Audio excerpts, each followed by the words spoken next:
এখন প্রশ্ন হইল, বলতে পারেন হুজুর, যারা কাফির মুশরিক আল্লাহর সাথে শিরক করে তারা তো আল্লাহ পাকের হুকুম মানে না, তারা কিভাবে বেঁচে আছে? তারাও তো আমাদের মতন চলাফেরা করে। প্রশ্ন আসে কিনা? বলা হয়েছে ইবাদত হলো দুই প্রকার। ইবাদত হলো দুই প্রকার। এক প্রকার ইবাদত হলো স্বেচ্ছায় ইবাদত করা, এক প্রকার ইবাদত হলো স্বেচ্ছায়। দ্বিতীয় নম্বর ইবাদত হলো বাধ্যতামূলক, বাধ্য হয়ে আল্লাহ পাকের ইবাদত করে যার জন্যই যারা কাফির মুশরিক বাধ্য হয়ে আল্লাহ পাকের ইবাদত করে। আর যারা মুমিন তারা তো স্বেচ্ছায় আল্লাহ রাব্বুল আলামিনের ইবাদত করে। সকলে বলেন সুবহানাল্লাহ। কাফেররা এই জন্য বেঁচে আছে, যেমন ঘুম একটা ইবাদত। যারা মুমিন মুসলমান ইমানদার তারা যেমন ঘুমায়, কাফের বেঈমানরা মুশরিকরা তারাও ঘুমায়, ঠিক কিনা? খাবার দাবার একটা ইবাদত। যারা মুমিন মুসলমান ইমানদার তারা যেমন খাবার দাবার করে, যারা কাফের মুশরিক তারাও খাবার খায়। এইভাবে কিছু কিছু আমল আছে বাধ্যতামূলক, যে আমল না করলে কাফের বেঈমানরাও এই দুনিয়াতে তারা বাঁচতে পারবে না। ওই জন্য মুসলমান ভাইয়েরা আমার, আল্লাহ রাব্বুল আলামিন যেহেতু আমাদেরকে সৃষ্টি করেছেন ইবাদত করার জন্য, দাসত্ব করার জন্য, আমরা যদি ইবাদত করি দুনিয়া এবং আখিরাতে আল্লাহ রাব্বুল আলামিন সম্মান আর ইজ্জত বাড়িয়ে দিবেন। সকলে বলেন সুবহানাল্লাহ। ইবাদতের ভিতরে শ্রেষ্ঠ ইবাদত হলো নামাজ। আজকে আমরা নামাজের গুরুত্ব দেই না। ফজর গেল, জোহর গেল, আসর গেল, কোনো খবর নাই। এরকম 20 বছর, 30 বছর, 40 বছর, 60 বছর হয়ে গেছে, নামাজের একটি সূরা সহি করে পড়তে পারি না। সময় চলে যাচ্ছে। একটু চিন্তা করুন, আপনার আবার যদি মৃত্যু হয়ে যায়, আল্লাহ রাব্বুল আলামিন যদি জিজ্ঞাসা করে, প্রশ্ন করা হয়, তাহলে আমরা কি উত্তর দিব? যাই হোক, শ্রেষ্ঠ ইবাদতের ভিতরে হলো নামাজ। আল্লাহ রাব্বুল আলামিন আমাদের জন্য 5 ওয়াক্ত নামাজ ফরজ করেছেন, ঠিক কিনা? 5 ওয়াক্ত নামাজ আমাদের জন্য কেন ফরজ করেছেন? আজকে এই বিষয়টা বলার চেষ্টা করব, আল্লাহ যদি তৌফিক দান করেন। 5 ওয়াক্ত নামাজ আল্লাহ রাব্বুল আলামিন আমাদের উপরে কেন ফরজ করলেন? কিতাবে পাওয়া যায়, আদি পিতা হযরত আদম আলাইহিস সালাতু ওয়াস সালাম আল্লাহ রাব্বুল আলামিন যখন জান্নাত থেকে দুনিয়াতে পাঠিয়ে দিলেন, তখনকার সময় ছিল রাত্র অন্ধকার। জান্নাতে তো হযরত আদম আলাইহিস সালাতু ওয়াস সালাম অন্ধকার কি জিনিস কোনো কিছুই বুঝতে পারেন নাই। দুনিয়াতে তখন রাত্রে বেলা ছিল, অন্ধকার ছিল। হযরত আদম আলাইহিস সালাতু ওয়াস সালাম আল্লাহর কাছে কাঁদতে লাগলেন, আল্লাহর কাছে দোয়া করতে লাগলেন, তওবা করতে লাগলেন আল্লাহর কাছে। এইভাবে তওবা করেন, কখনো দোয়া করেন, তওবা করেন, দোয়া করেন, জিকির করেন। এইভাবে যখন সুবে সাদেক হয়ে গেল, যখন সকাল হয়ে গেল, সুবে সাদেক হয়ে গেল, যখন সারা পৃথিবীটা আলোকিত হতে লাগলো, হযরত আদম আলাইহিস সালাতু ওয়াস সালাম এই আলো দেখে 2 রাকাত নামাজ পড়েছেন, শুকরিয়াতান 2 রাকাত নামাজ পড়েছেন আর আল্লাহর কাছে শুকরিয়াতান আদায় করেছেন। সকলে বলেন সুবহানাল্লাহ। আল্লাহর কাছে অনেক পছন্দ হয়েছে এই 2 রাকাত নামাজ, আল্লাহর কাছে পছন্দ হয়েছে। ওই জন্য ফজরের নামাজ আমাদের জন্য ফরজ করে দিয়েছেন। সকলে বলেন সুবহানাল্লাহ। কিতাবে বলা হয়েছে কোন বান্দা আর বান্দি যদি ফজরের নামাজ সঠিক মতো আদায় করে, আল্লাহ রাব্বুল আলামিন, কবরে তো অন্ধকার থাকবে, সেই অন্ধকার কবরে আল্লাহ রাব্বুল আলামিন কবরকে আলোকিত করে দিবেন। সকলে বলেন সুবহানাল্লাহ। তাহলে আমাদের ফজরের নামাজ পড়ার প্রয়োজন আছে কিনা? দেখা যায় 5 ওয়াক্ত নামাজের ভিতরে সবচেয়ে মুসল্লি কম হয় ফজরের নামাজে,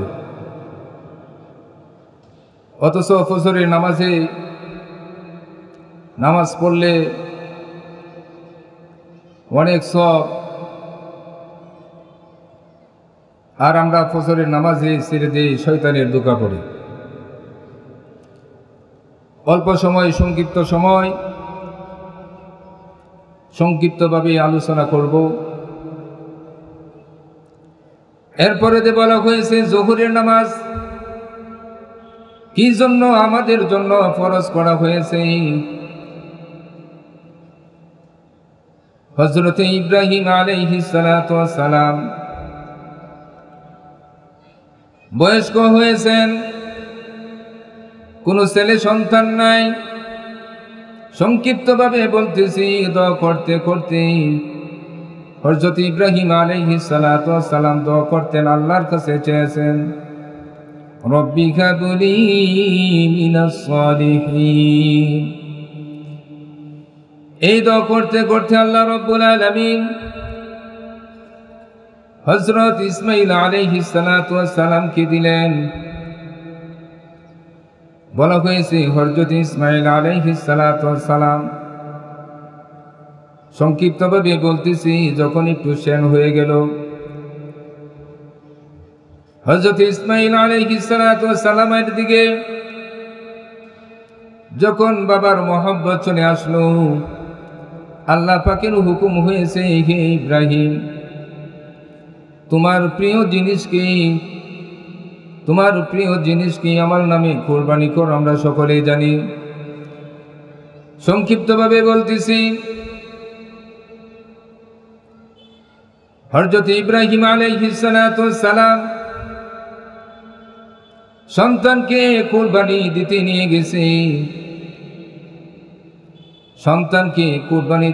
গেছে, ছোট্ট ইসমাঈল আলাইহিস সালাতু ওয়াস সালাম বলে দিলেন, বাবা আমার হাত পা বেঁধে নেন। হয়তো আমি যদি আমার হাত পা নাড়া দেই, আপনার শরীরে রাখতে পারে, বেদবি হয়ে যাবে গো বাবা, মেহেরবানি করে আমার হাত পা বেঁধে নেন। আমার প্রতি আপনার ভালোবাসা আসতে পারে, আপনার চক্ষু বেঁধে নেন। আমরা সকলে জানি এত চেষ্টা করার পরেও যখন কুরবানি হয় না, হযরত ইসমাঈল আলাইহিস সালাতু ওয়াস সালাম বললেন, আবার তার বাবাকে বলতে লাগলেন, বাবা আমার হাত পায়ের বান আপনি খুলে দেন। ইব্রাহিম আলাইহিস সালাতু ওয়াস সালাম বলতে লাগলেন, হে ইসমাঈল, এখন কেন এই বলতেছ? হযরত ইসমাঈল আলাইহিস সালাতু ওয়াস সালাম বলতে লাগলেন, বাবা, হাসরের ময়দানে যখন আমাকে উপস্থিত করা হইবে, যখন আল্লাহ যদি আমাকে জিজ্ঞাসা করে, হে ইসমাঈল, তুমি আমার নামে কুরবানি হয়েছো ঠিকই, আমার নামে কুরবানি হয়েছো ঠিকই, জোরপূর্বক স্বেচ্ছায় তুমি কুরবানি হও নাই, কারণ তোমার হাত পা বাঁধা ছিল।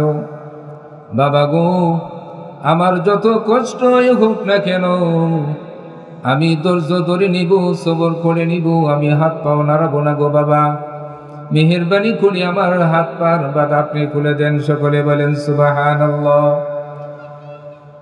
আমরা সকলে জানি হযরত ইসমাঈল আলাইহিস সালাতু ওয়াস সালাম কুরবানি হন নাই। বেহেশত থেকে একটি দুম্বা হযরত জিবরাইল আলাইহিস সালাতু ওয়াস সালাম ধরে দিলেন, দুম্বা কুরবানি হয়ে গেল।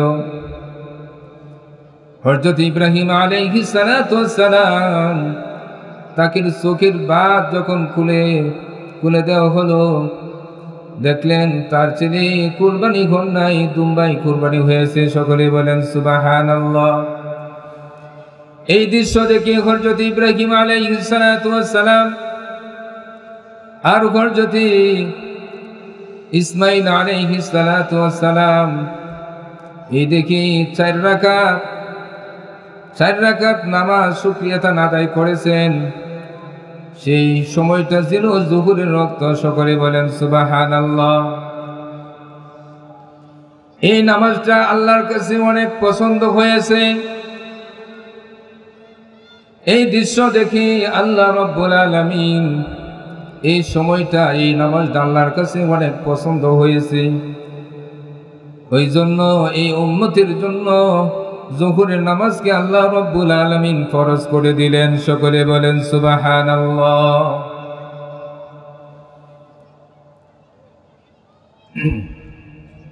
আসরের নামাজ কেন ফরজ করা হলো? আসরের নামাজ আল্লাহ রাব্বুল আলামিন আমাদের জন্য কেন ফরজ করলেন?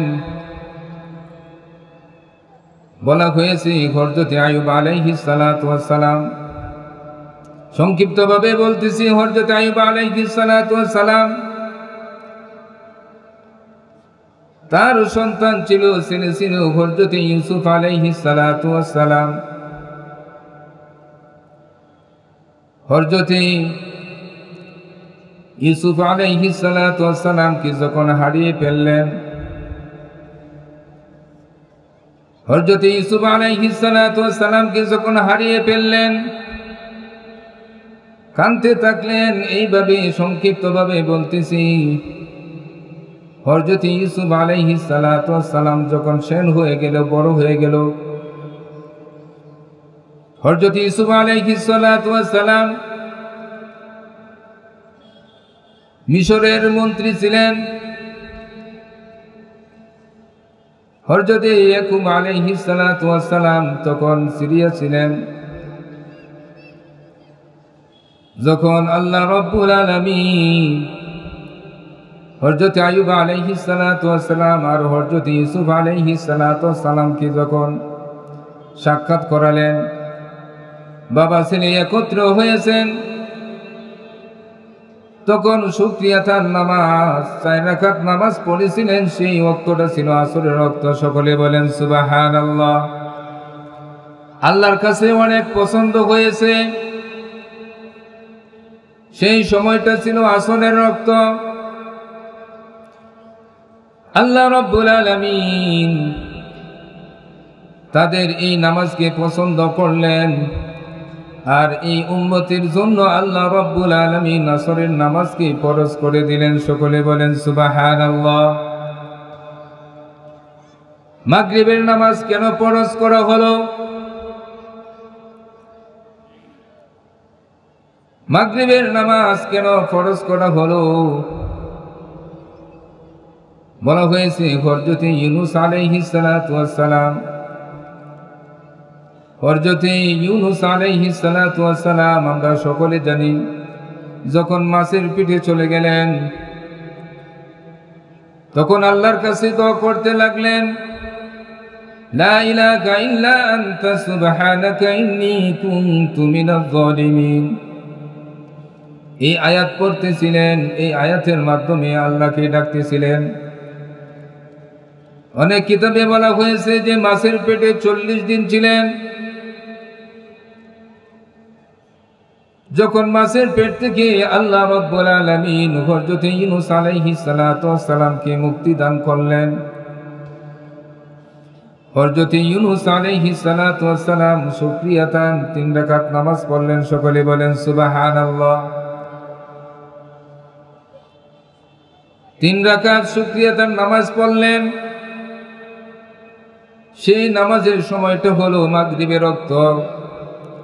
আর আল্লাহর কাছে এই সময়টা, এই নামাজটা খুব পছন্দ হয়েছে। আর এই জন্য আল্লাহ রাব্বুল আলামিন আমাদের জন্য মাগরিবের নামাজকে ফরজ করে দিলেন। সকলে বলেন সুবহানাল্লাহ। এশারের নামাজ কি জন্য ফরজ করা হলো? এশারের নামাজ কি জন্য আমাদেরকে আল্লাহ রাব্বুল আলামিন ফরজ করে দিলেন? বলা হয়েছে হযরত মুসা আলাইহিস সালাতু ওয়াস সালাম, হযরত মুসা আলাইহিস সালাতু ওয়াস সালাম ফেরাউনের আক্রমণের ভয়ে আল্লাহর হুকুমে যখন তার দেশ ছেড়ে চলে যাচ্ছেন, চলতে চলতে নীল নদীর পারে চলে গেলেন। পিছনে ফেরাউনের দল, সামনে নীল নদ। হযরত মুসা আলাইহিস সালাতু ওয়াস সালামের কওমের লোকেরা বলতে লাগলো, হে মুসা, আমাদেরকে তুমি কোথায় নিয়ে আসছো? আমাদেরকে কোথায় নিয়ে আসছো? পিছনে ফেরাউনের দল, সামনে নীল নদ, আমরা কোথায় যাব? আমাদেরকে তো তুমি মারার জন্য এনেছো। হযরত মুসা আলাইহিস সালাতু ওয়াস সালাম কওমের লোকদেরকে বললেন, তোমরা ধৈর্য ধরো, সবর করো, আল্লাহ রাব্বুল আলামিন আমাদেরকে অবশ্যই হেফাজত করবেন। সকলে বলেন সুবহানাল্লাহ। হুকুম আসলো, আল্লাহ রাব্বুল আলামিন জানিয়ে দিলেন, হে মুসা, তোমার হাতে লাঠি, এই লাঠি দিয়ে নীল নদীর ভিতরে তুমি আঘাত করো, নীল নদীর ভিতরে তুমি আঘাত করো। হযরত মুসা আলাইহিস সালাতু ওয়াস সালাম নীল নদীর দিকে চলে যাচ্ছে। তার কওমের লোকেরা বলতে লাগলো, হে মুসা, তুমি কি পাগল হয়ে যাচ্ছ? তুমি কোথায় চলে যাচ্ছ? দেখো না সামনে নীল নদ। হযরত মুসা আলাইহিস সালাতু ওয়াস সালাম বললেন, আমি তো নদীর দিকে যাচ্ছি। কারণ কি? বলে, আল্লাহ পাকের হুকুম হয়েছে, নীল নদের ভিতরে আমার লাঠি দিয়ে আঘাত করলে আল্লাহ রাব্বুল আলামিন অবশ্যই আমাদেরকে রাস্তা দেখায় দিবেন। সকলে বলেন সুবহানাল্লাহ। তার কওমের লোকেরা, বনি ইসরাইল গোত্রের লোকেরা বলতে লাগলো, হে মুসা, তুমি কি পাগল হয়ে গেছো? যদি বাড়ি দিতে হয় তাহলে ফেরাউনের মাথায় বাড়ি দেই, তাদের সাথে যুদ্ধ করি। তুমি তো উল্টা করতেছ। বলতেছে হযরত মুসা আলাইহিস সালাতু ওয়াস সালাম বললেন, হে আমার কওমের লোকেরা, আল্লাহ পাকের হুকুম হয়েছে তোমরা সবর করো, আল্লাহ রাব্বুল আলামিন অবশ্যই আমাদেরকে রাস্তা দেখিয়ে দিবেন। সকলে বলেন সুবহানাল্লাহ। আল্লাহর পয়গম্বর হযরত মুসা আলাইহিস সালাতু ওয়াস সালাম যখন নীল নদে লাঠি দিয়ে আঘাত করলেন, আঘাত করার সঙ্গে সঙ্গে রাস্তা হয়ে গেল। সকলে বলেন সুবহানাল্লাহ। সংক্ষিপ্তভাবে বলতেছি আমার মুসলমান ভাইয়েরা, আল্লাহর পয়গম্বর হযরত মুসা আলাইহিস সালাতু ওয়াস সালাম নীল নদ পার হয়ে গেলেন। আর ফেরাউন দল যখন নীল নদীর মাঝখানে যখন চলে গেলেন, আল্লাহ রব্বুল আলামিন নীল নদকে বলে দিলেন, হে নদ, যার জন্য তুমি রাস্তা হয়েছ তারা তো চলে গেছে, তারা তো উপরে চলে গেছে। হে পানি, তুমি এক হয়ে যাও, যাদের জন্য তুমি রাস্তা হয়েছ তারা তো চলে গেছে, এখন আর এক হয়ে যাও। পানি এক হয়ে গেল, ফেরাউন এইভাবেই ধ্বংস হয়ে গেল। ফেরাউন তার বাহিনীদেরকে নিয়ে ধ্বংস হয়ে গেল। আর আল্লাহর পয়গম্বর হযরত মুসা আলাইহিস সালাতু ওয়াস সালামকে আল্লাহ রাব্বুল আলামিন হেফাজত করলেন। সকলে বলেন সুবহানাল্লাহ। আল্লাহর পয়গম্বর হযরত মুসা আলাইহিস সালাতু ওয়াস সালাম, আল্লাহর পয়গম্বর হযরত মুসা আলাইহিস সালাতু ওয়াস সালাম যখন উপরে চলে গেলেন, আর এই দৃশ্য দেখে হযরত মুসা আলাইহিস সালাতু ওয়াস সালাম 4 রাকাত শুকরিয়াতার নামাজ পড়ে নিলেন। সকলে বলেন সুবহানাল্লাহ। আল্লাহ রাব্বুল আলামিনের কাছে খুব পছন্দ হয়েছে, আল্লাহর কাছে খুব পছন্দ হয়েছে এই 4 রাকাত নামাজ, এই ওয়াক্ত কি আল্লাহর কাছে খুব পছন্দ হয়েছে। ওই জন্য আল্লাহ রাব্বুল আলামিন আমাদের জন্য এশারের নামাজকে ফরজ করে দিয়েছেন। সকলে বলেন সুবহানাল্লাহ। কিতাবে বলা হয়েছে, কোন ব্যক্তি যদি এশারের নামাজ আর ফজরের নামাজ যদি জামাতের সাথে পড়ে, আল্লাহ রাব্বুল আলামিন এই বান্দার বান্দিকে সারা রাত্র ইবাদত করার সব তার আমলনামায় দিয়ে দিবেন। সকলে বলেন সুবহানাল্লাহ। আজ আমাদের জন্য এশার ফজরের নামাজ এই সময়েই পড়তে কষ্ট হয়ে যায়। আপনারা অনেকেই জানেন যে আমি একটি মসজিদের ইমাম। আমি নিজেই দেখেছি ফজরের নামাজে আর এশারের নামাজে লোক সংখ্যা মুসল্লি কম হয়, অথচ আল্লাহর হাবিব আপনার নবী আমার নবী মুহাম্মদুর রাসূলুল্লাহ সাল্লাল্লাহু আলাইহি ওয়াসাল্লাম বলেছেন, কোন ব্যক্তি এশার আর ফজরের নামাজ যদি জামাতের সহিত পড়ে, আল্লাহ রাব্বুল আলামিন সারা রাত্র নফল নামাজ পড়লে যে সব, এই সব তার বান্দার বান্দিদেরকে দিয়ে দিবেন। সকলে বলেন সুবহানাল্লাহ। ওই জন্য ইবাদতের ভিতরে শ্রেষ্ঠ ইবাদত হলো নামাজ। ওই জন্য আমরা ওয়াদা করব যেন যতদিন বেঁচে থাকি আল্লাহ রাব্বুল আলামিন আমাদেরকে যেন 5 ওয়াক্ত নামাজ জামাতে শহীদ আদায় করার তৌফিক দান করেন। সকলে বলেন আল্লাহুম্মা আমিন।